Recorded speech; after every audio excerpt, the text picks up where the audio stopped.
morning and welcome. I'm Tracy Garrett, class of 1981, and I want to welcome all of you this morning.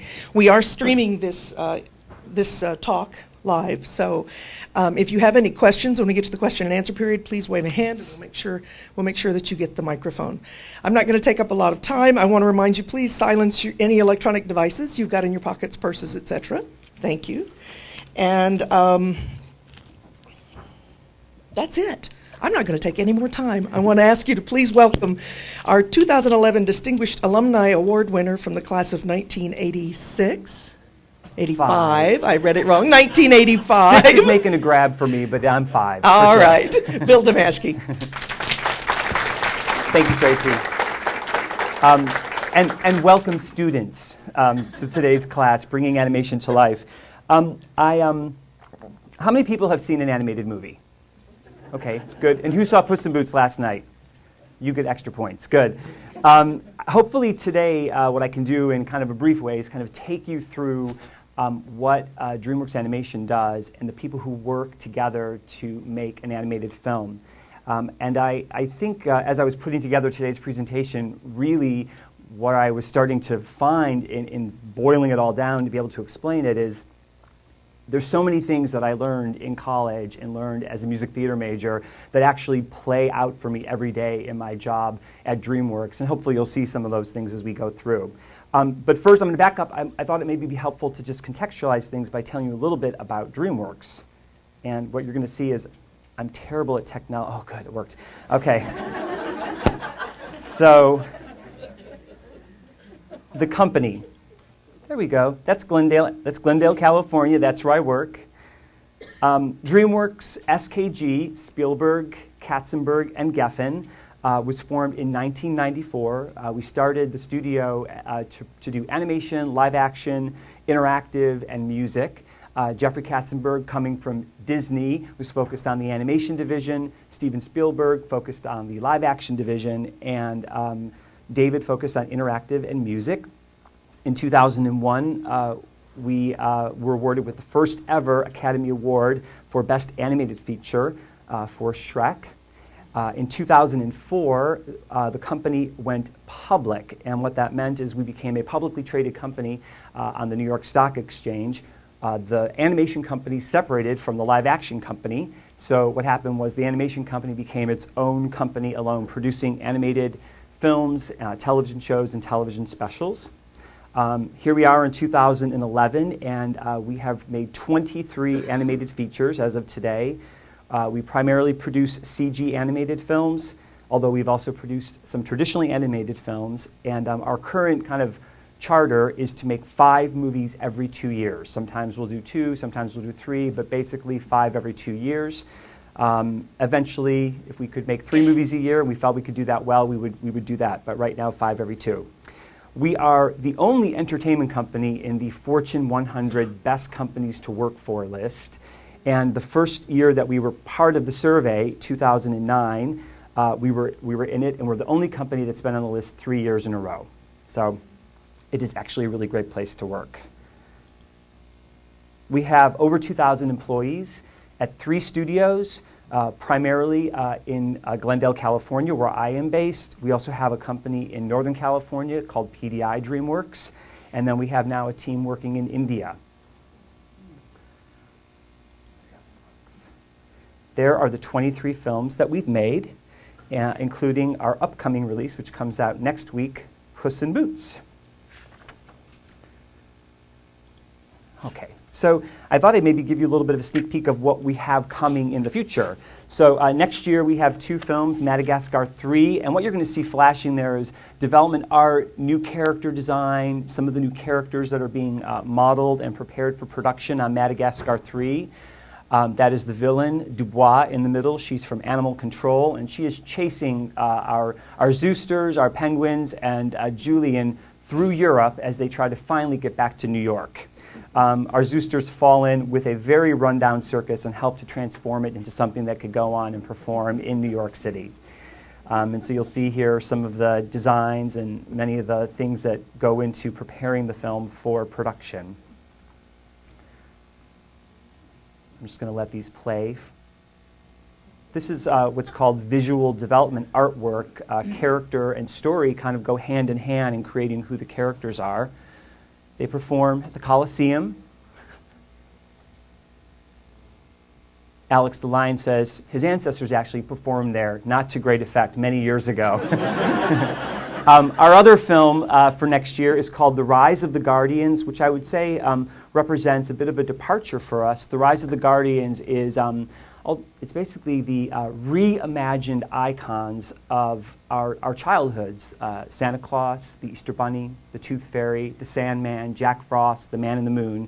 And they actually do all the things that we know that they do. Of course, they collect the teeth and deliver the eggs and deliver the presents. But also, they have a much larger purpose in guarding us, in guarding the wishes and the dreams and the hopes and the beliefs of all of us. And it's a very ambitious film. I would say it's kind of, a little bit X-Men, a little bit more fantasy. I think in the world where we make 5 movies every 2 years, one of the things that I've been very focused on is making sure that there's variety and diversity in our production slate. So you're seeing the actors and the characters that they're playing in The Rise of the Guardians and a lot of the worlds that we are developing for them. That's Jack Frost. And then we'll just let the development art play out here, but we have 3 films in 2013 and 2 in 2014 so far. We're about to greenlight another film for 2014 at the very beginning of next year, and in 2014 includes a sequel to How to Train Your Dragon. Okay. Yay. We also do television.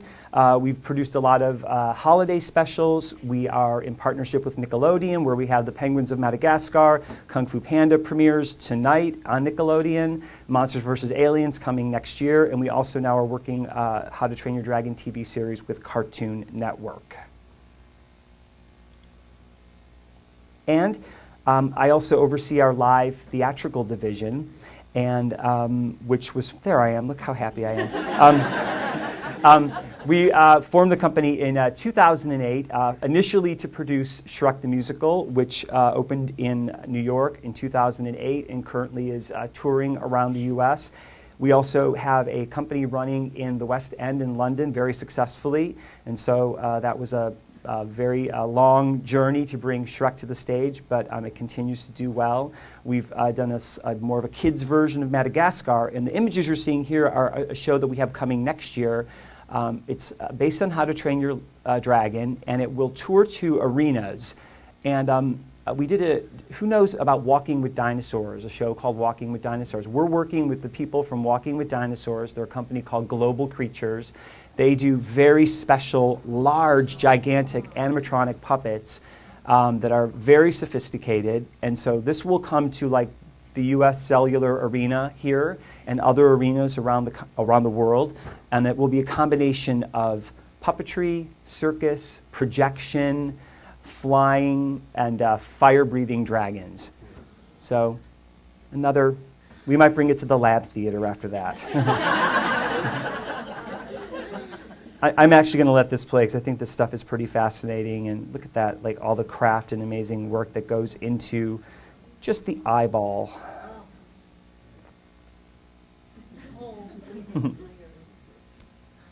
Great. So basically, what do I do? Because I think that actually goes into what happens at the studio. As many of you know, I graduated in '85. I started at DreamWorks in 1995 as a production assistant on The Prince of Egypt. And then last year was named Chief Creative Officer. But I've had pretty much every job that you can imagine at the studio on all of our films. And really where I focus my attention is on what we call the front end of the making of the movies. That's overseeing the producers, the directors, the writers, all the storyboard artists, the animators, and the music and editorial. So it's really the storytelling function. And really, I spend a lot of my time bringing the teams together and working with the teams and hopefully supporting the teams to get their vision on screen. So really, collaboration, and in some ways, the thing that I do is same as what I used to do here at DreamWorks, at Illinois Wesleyan, is I'm a cheerleader. And there I am. I'm actually going to wear those shorts to the game today, so. So I thought I would maybe talk about the production pipeline because, and I'm actually only going to focus before you get worried that I'm going to do all of these departments. This is a very simplified view of how our scenes and our shots and our sequences and eventually the film gets made. So I'm going to focus on the departments I think that are key and where I work. Development and story. So where do the stories come from? How do we choose our movies? They come from everywhere. How to Train Your Dragon and Shrek were both children's books, small children, so we buy literary properties. We have original pitches that we take. Some of our directors bring original projects to us. We have lots of brainstorming meetings and we say, wouldn't it be cool to do a Kung Fu movie? No one's done a Kung Fu animated movie, let's do that. And so the ideas come from lots of different places.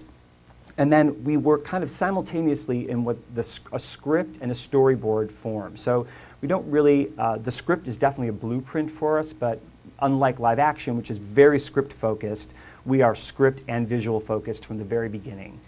So really what you're seeing there is a sequence from How to Train Your Dragon that the very talented Chris Sanders, who was one of the directors of the movie, he boarded a scene which was for us kind of a breakthrough scene for the movie where Hiccup and Toothless kind of communicate with each other and get to know each other and their relationship moves forward in the film. It's actually, I think, a great example of what animation does so well and so uniquely, which is to tell a story without any words. I think that there's lots of words and lots of dialogue in our films, but I think sometimes when they slow down and you see characters just relating to each other is, I think, what animation can do in a very magical way. You can see here the statistics. Our movies are kind of 20 to 30 sequences long. There's usually somewhere between 80 and 120 storyboard panels per sequence. And we pitch them live in a room. So a storyboard artist will draw the whole sequence out, almost like a comic book, and stand in a room and pitch it for all the other artists and for us and the producers and the directors. We talk about it, we tear it apart, we put it back together again. We do that over and over and over and over and over until mostly they rip it away from us and have to put it in production. But it's a refinement process that goes on through the entire process of making the film. While that's happening, the art department is also working to develop the overall look of the project by designing and painting the characters and the props and the world that the stories take place in. So almost simultaneously, when we start to imagine a world of dragons, we kind of start to think about what hasn't been done in a dragon movie before. There's been lots of dragon movies. What are we going to bring new to this? Lots of Viking films you can see. So what is the animated version of that? And the thing to, I think, really remember, and the thing that always impresses me is that every single thing you see in an animated movie, somebody has to think about it and design it. Nothing is free. The wind that goes through and makes the sails move, someone has to think about that wind. The blade of grass and how it moves, every single thing in the movie is actually designed. You're seeing a lot of reference art here that's created for the films by the art department. We primarily use Photoshop all across art and story.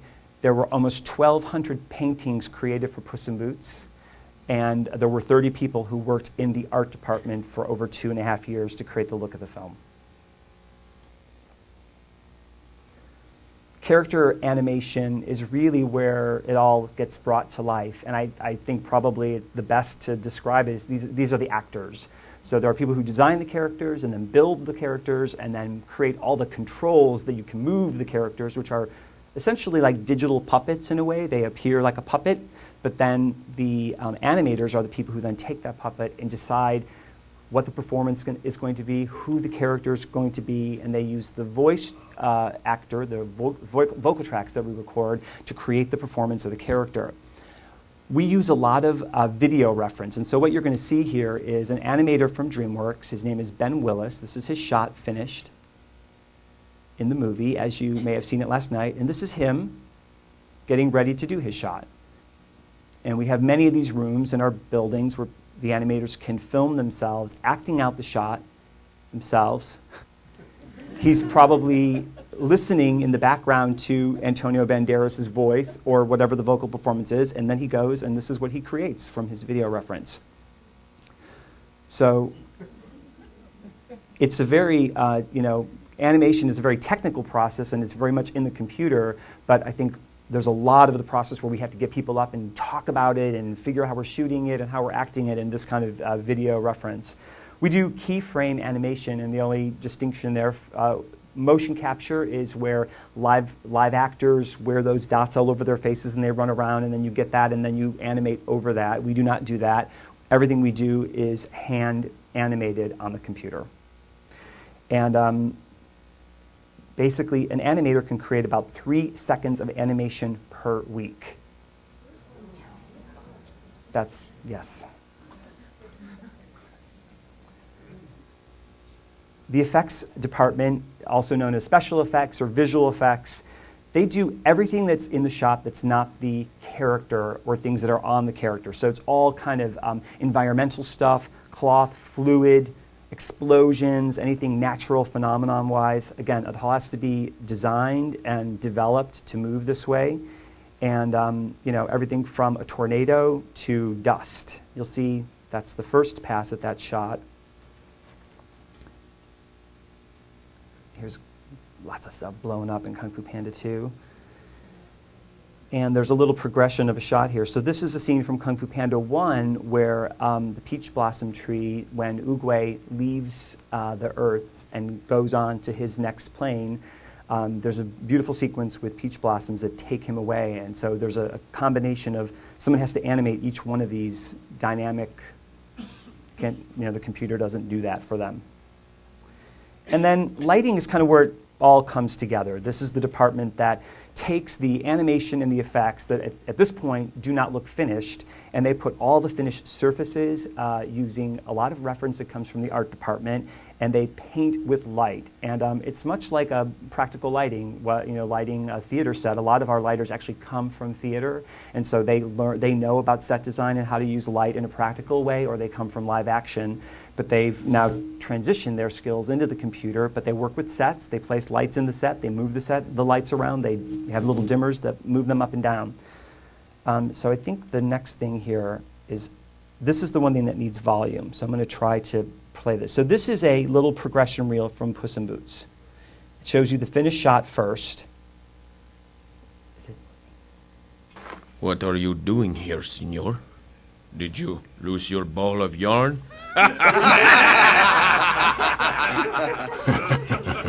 So funny. In the beginning, we create the scene with actors' voices, sound effects, and simple sketches called storyboards. What are you doing here, senor? Did you lose your ball of yarn?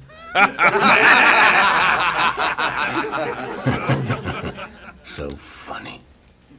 The next step is the animatic, where basic movements of the characters are roughly laid out. What are you doing here, senor? Did you lose your ball of yarn?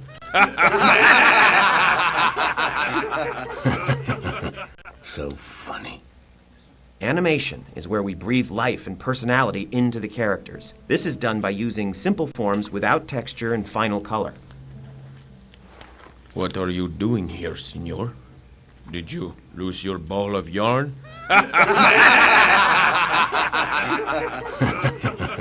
So funny. The last step is lighting, where we add texture details, color, and background. What are you doing here, senor? Did you lose your ball of yarn?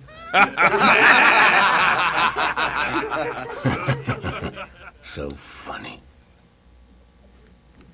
Great, so that's kind of shows you how that works. So how long does it all take? This looks very clean and this looks like this is how it should work. This is how I hope it will work one day. But really, all of these departments collaborate together in a very deep way, because nothing actually just goes through in a straight line. And there's a lot of iterations that go through and around, and all the departments have to work very well together. So this is kind of a very simplified view of the production pipeline. That's kind of how it really works. And that's actually not an exaggeration. That is actually the way it really, really works. And what it really shows is the high level of collaboration and creativity that goes into it, and communication. These are three I call them my 3 C's of anything, collaboration, creativity, and communication. You can't remember to communicate enough, no matter how many times you say it, how many times you explain it. Getting everybody who's working on the film together to actually go towards the same goal is really, the directors and the producers, and that's really what we're spending a lot of our time doing. And the fact that it happens over such a long period of time is also a challenge. I would say, so you saw 3 shots from Puss in Boots there. There's generally, each sequence is about 2.5 minutes long. So this kind of shows you the life of a sequence as it moves through the production pipeline. You can see the stacked departments, but essentially it takes about 30 weeks for one sequence to go through the production process. And we have teams, 4 or 5 teams of animators and lighters with asset departments that feed those animators and lighters that actually move it through. So you'll have 4 to 5 teams. Each sequence takes about 30 weeks. They flow through like this, and it will generally take us a minimum of 3.5 to 5 years to make the film. The actual production part of it, probably the fastest we've ever done it, like just the production when you're done and you're greenlit and you're making the movie and you've worked on your story, probably 2.5 years is as short as we've been able to do it. And the story development phase, that can take 1 year to 10 years, depending on what happens in that creative process. On How to Train Your Dragon, for instance, that was a book that I found before it was published. We bought it and brought it to the studio in 2003. We worked on it for many, many years. We actually started to make a version that was not the version that ended up being in the movie theater. And in 2008, it had a fairly major reset on the film, and then we went into production. So it took that long chunk of time to get it into theaters. So it's a long process. It takes a lot of patience, and it takes a lot of communication. So, what's my day is really interesting, and I can tell I love my job, because we kind of split our days between worrying about like tomorrow's emergency, like Puss in Boots, finishing touches on the Puss in Boots marketing plan because the movie opens next week, and worrying about movies that we're going to make for 2017. So it's really because of the pipeline that exists. Right now, there are 9 movies in production at DreamWorks, and then other TV projects and theater stuff as well. But I do believe that I've learned a great quality of patience and knowing that anything really, really good does take a long time. You really do have to focus on it and care about it and love it for a long time. I think our company really is a great company because Jeffrey Katzenberg, who's my boss, really values creativity and innovation in people. And I think that's something that I learned here in some ways, as simple as it sounds, the kind of collaboration that goes into putting on a show or being a cheerleader or whatever those things are, those kinds of things actually build a foundation in you that actually you can take through into many other things, even though you have no idea why being a drama major was ever going to make a difference in my life. Well, the fact of the matter is working with people, working on teams, supporting, doing any job amazingly and enthusiastically, those are the kinds of things that I think actually create a very team-based culture at the studio, and I think high creativity and innovation can come out of that. Really, I think that's kind of the end of my presentation, so we have a few minutes. I would be happy to take questions if people would like to ask any questions. My favorite, Peabody and Sherman, where did you get the rights to that? Did you have to buy the rights to that? Yeah, it's a favorite of mine too, and it's Tiffany Ward, who is the daughter of Jay Ward, who created Rocky and Bullwinkle and Peabody and Sherman and Rocky and Friends and all those characters. They had a string of some fairly bad versions of some of their movies that got made. I think like a George of the Jungle and the Rocky and Bullwinkle live action movie didn't do very well, so they had become very worried about having anybody make a film. But we brought Rob Minkoff, who directed The Lion King, and Stuart Little with us, and we had a specific pitch on the movie, and so we're in production. That movie comes out in 2 years. Now, will you try and make the characters, I know that there's probably some of us in this room used to watch it as kids, will you try and make the characters true to the original, how they looked before, or will you come up with new concepts for... They'll be, I hope, what you're going to see is that they are exactly the same, but it's going to be in CG. So it will be, you know, not traditionally animated. It will be them in a new kind of CG world, but it's very much the style of Jay Ward. And we're also doing, we also have the rights to do Rocky and Bullwinkle, and we're doing a Rocky and Bullwinkle short on the Peabody and Sherman movie, because Peabody and Sherman used to be shorts within the Rocky and Bullwinkle show. So we have a whole kind of idea about how to... You'll have a rather geriatric audience. I'll be there. Hopefully you'll bring your grandkids. That's... So I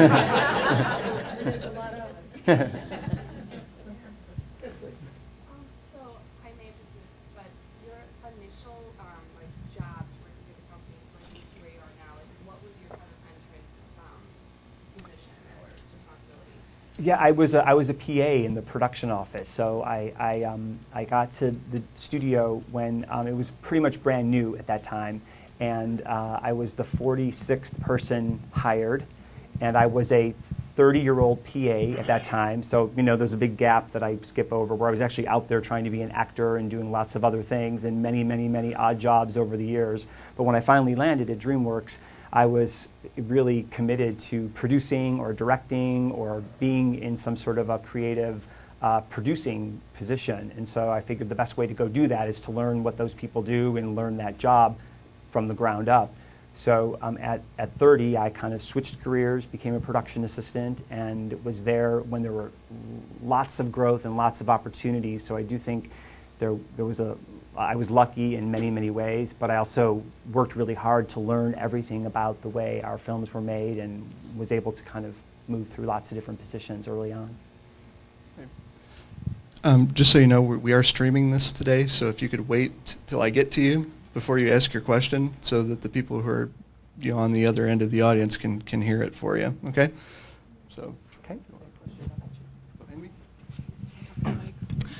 Shrek, love Shrek. I love the movies because there's like adult humor, kid humor, just everything combined. So my question is, how much leeway do you give? Because you said you don't have a defined script.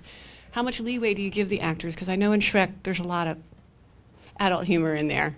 Yeah, I mean, the adult humor comes from everywhere, comes from the actors. We definitely improvising with the actors is a big part of it. Again, it's all about collaboration, and you know what's great and kind of hard about the process is every time you think you've figured out what you want, then you go to the next group of people, whether it's the actors or the animators or the people in the art department, and they come up with 100 more ideas to, you know, in some ways make the scene better and bring their part to it. But it means you have to open up the scene again and rethink it, and if one actor ad-libs in one recording session, it means you have to go and redo what the other actor did in another session. So it's a very, very iterative process, but everybody gets it, and everybody knows that that's where the gold comes from. You know, if we just wrote the scripts and made the movies, I don't think they would be as good as they are. I think our directors are really, part of their focus is to know what the ultimate vision is, but then every step of the way trying to find where all the gold is going to come from people who are going to come to work on the film. Some of the best jokes come from the art department, visual things. Some of the best jokes come from the animators. They come up with behavior and business that was never in the script and never in the storyboard. So the actors bring a lot to it as well. Good job,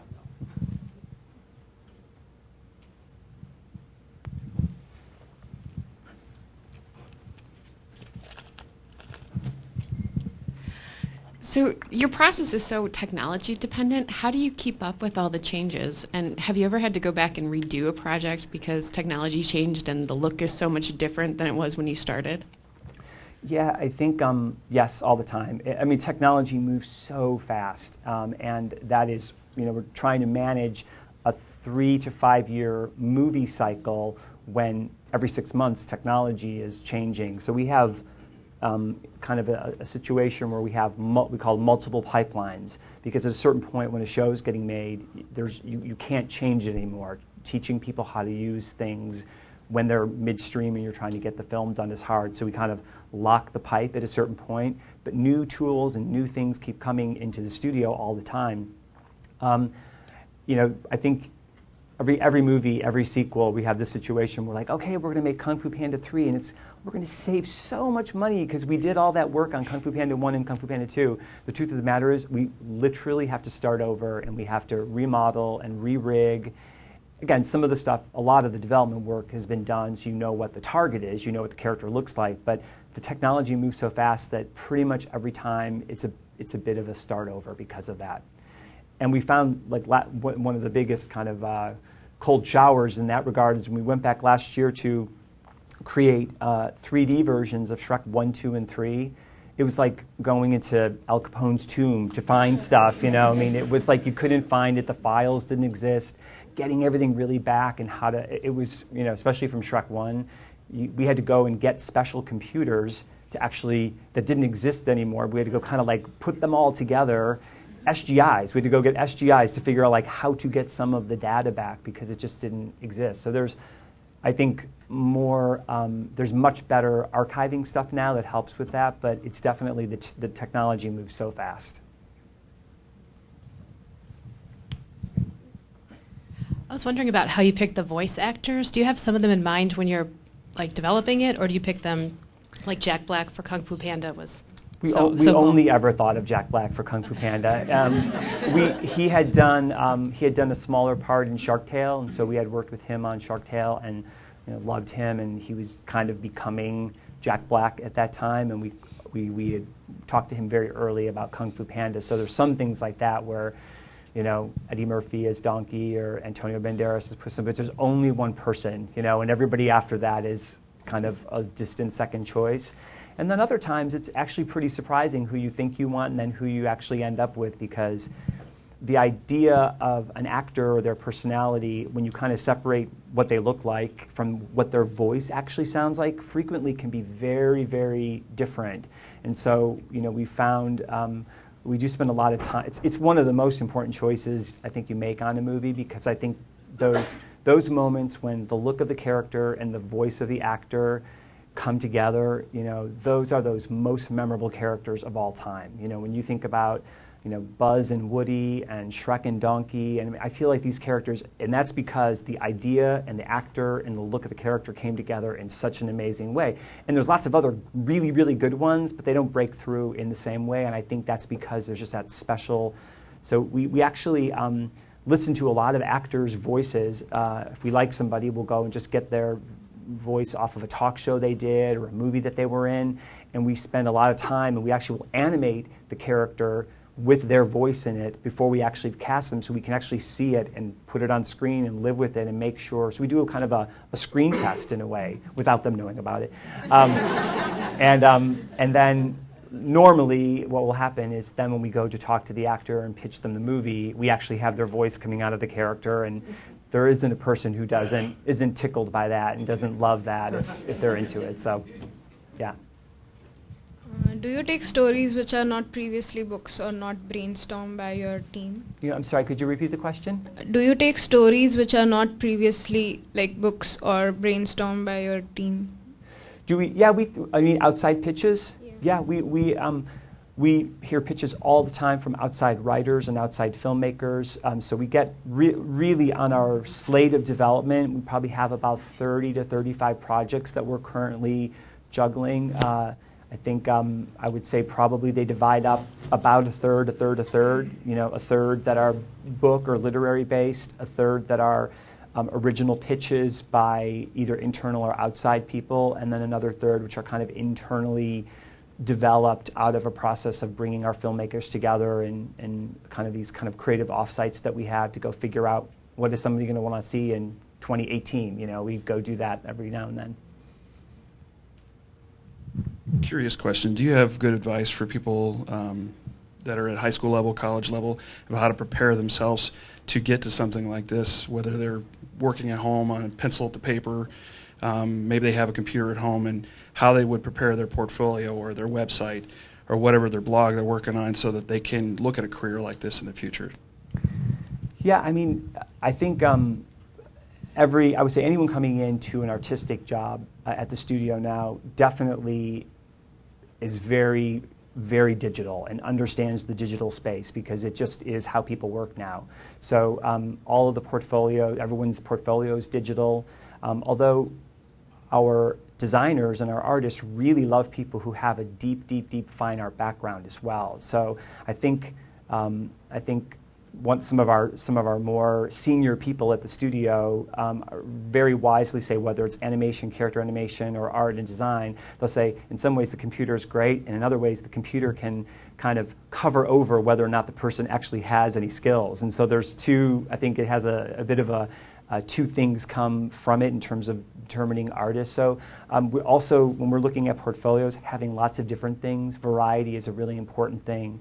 When I see a lot of young kids' portfolios, sometimes I think maybe the biggest thing for them to work on is to make sure that they show variety in their work, not just do all comic book kind of stuff or all kind of graphic novel stuff. Like really branch out and show that you have range, because in our studio, versatility is a really important thing. And we have lots of experts who are experts in one thing, but really the people who ultimately end up being the most successful are the people who know about a lot of stuff and actually are interested in all things and how it all works together. But we hire a lot of people, so.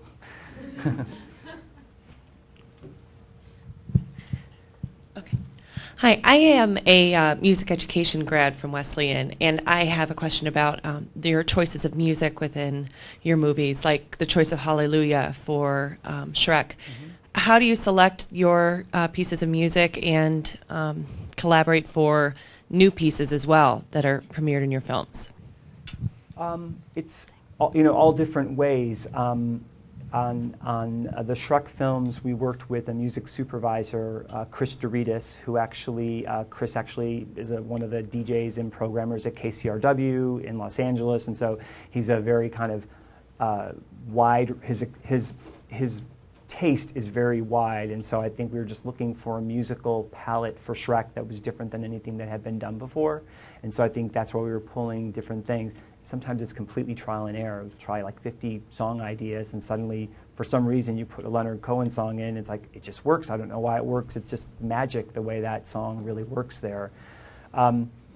Sometimes we'll have a specific kind of thought about the musical identity of the movie, and that's frequently with a composer that we're talking that about, because a seamless musical experience is something that a director will want. But it's really all different ways, and sometimes it's just the editor tries a new song here or tries a new piece of music, and it actually lifts the whole movie. So it's a very varied process depending on the film, and depending. The Madagascar films have tons of music in them, tons of needle drop, tons of the range of music in them is using music as kind of quotes to tell the story or tell jokes or to support the storytelling. Shrek did the same thing. Other movie like Yonsei and Sigur Rós in How to Train Your Dragon was because our directors had worked with Yonsei and Sigur Rós on an album and had done some videos for them, and so they just were a wonderful fit for that film. Hi, I just saw Kung Fu Panda 2 in Brazil. Oh, wow. That was wonderful. Yeah, I loved it. I just wondered what advice you would give to someone who wanted to become a voice actor. I don't directly interface with like the agents and the casting people until a later point in the process. But what I would say is, I know where a lot of great. First of all, I think everybody, again, variety. I think we listen to a lot of voice tapes, and we'll listen to people who could do voices. Our movies are not so much like TV animation. Is TV animation, your career can be made on whether or not you can do voices. How many different voices can you do, and how many? I know there was a talk yesterday about someone who actually does very successfully is working in the voiceover world. What I would say is, do that as well as all the other stuff that you're doing. If you're an actor, I think sometimes now the agencies who are working with actors, they're working with people, they're sending them out on commercials, they're doing voice work, they're doing on camera, everybody is doing everything. And I would just have great tape and send it out there and get your name out there. Sorry, I'm not familiar with all of your products and all of your releases, but I was just wondering, would your company consider doing both an animation and live actor movie in the future, kind of like a Song of the South or something like that? I didn't know if it was strictly animation or not. Yeah, I mean, we now in the 5 movies every 2 years or 3 movies a year, I think for the first time we're looking at hybrid films. One of the films we're creating right now for 2014 is called Me and My Shadow, which is actually a combination of CG animation and traditional animation. And it really is, the big concept of it is, what if one day your shadow, which the rule in the shadow world is they lead, we follow. We're casters, they're shadows. But what if one day your shadow took over and started dragging you around because they couldn't take it anymore. They just couldn't be a follower anymore. And so all the shadows will be hand animated, hand-drawn, traditional animation, and the rest of the world will be created in CG. So we're doing a hybrid, kind of a hybrid.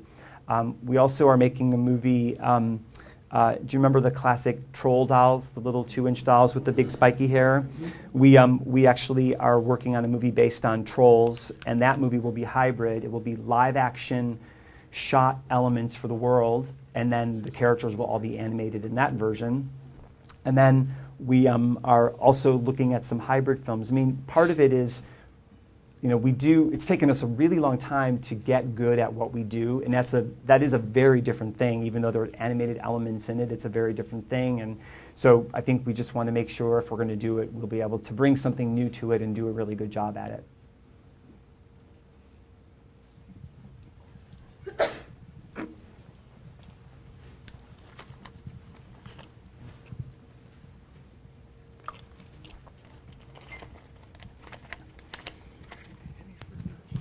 Hi, Bill.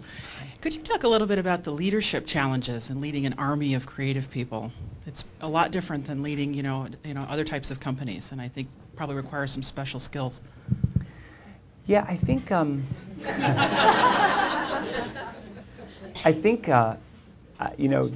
the 2,000 people who work at the studio, 1,600 of them are artists.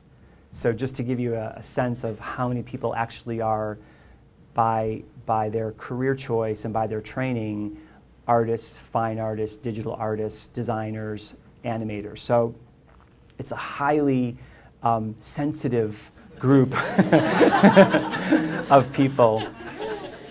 And I think it's a very, like I said, I've talked about collaboration and creativity and communication, because those are the things I have to just remind myself almost every day, because in order to get a lot of people to aim towards a common goal, it requires a great amount of that. Artists, again, this is a sweeping generalization, but are generally very introverted people. So and many of the people who end up in the leadership roles in the artistic departments never set out to be a boss. Probably like I never set out to be in charge of anything either, but they found themselves, because they were the best one at it, suddenly they're the production designer, or they're the director, or they're the lead editor, and they have to lead large groups of people.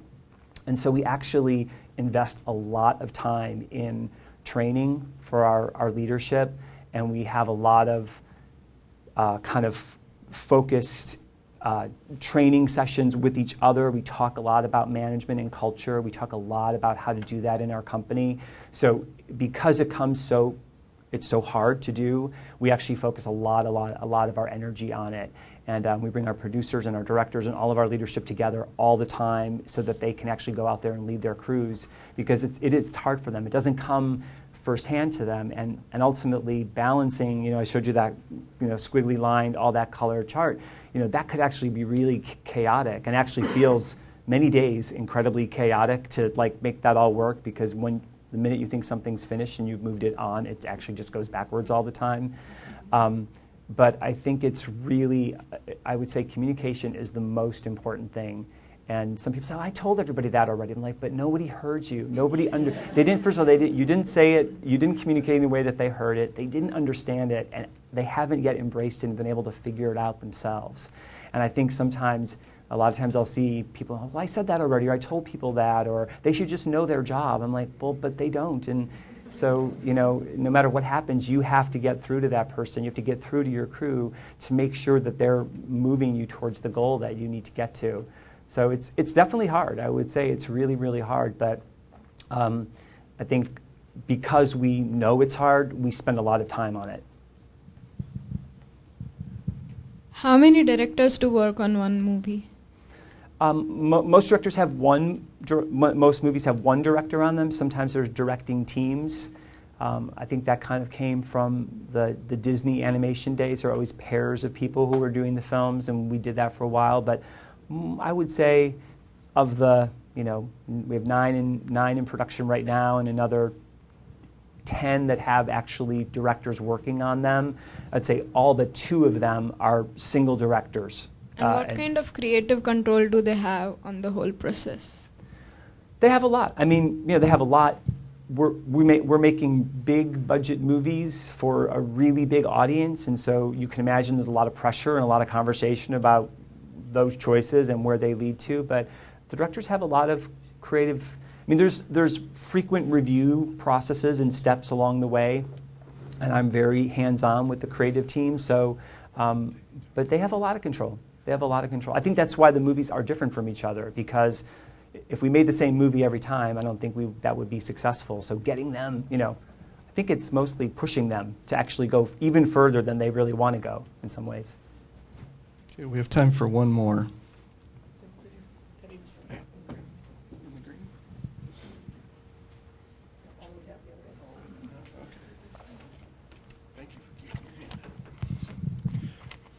You sound like quite an advocate for liberal arts education, because you didn't set out to do the job you have now, because the college is now so expensive. A lot of people are wondering if they should train specifically for something, but you kind of make it sound like being a generalist going through is perhaps more valuable.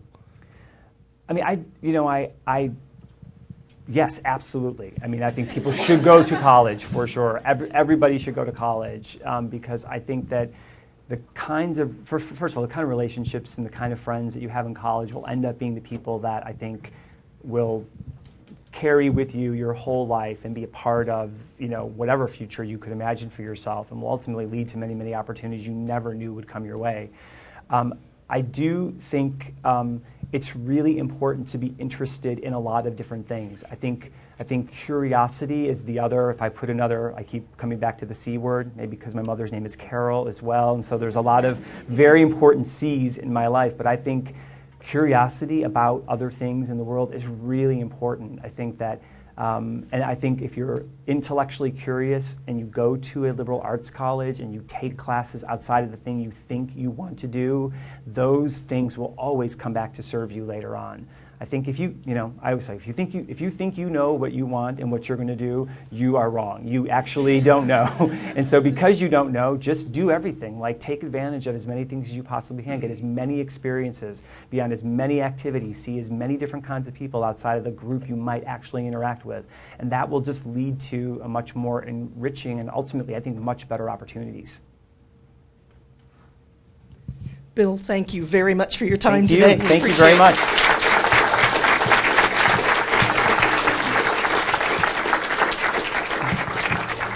There are golf carts just outside. If you're joining us down at Shirk Center, hop on board. We're going to play Shrek, the animated train or something. I don't know. Hi. I was wondering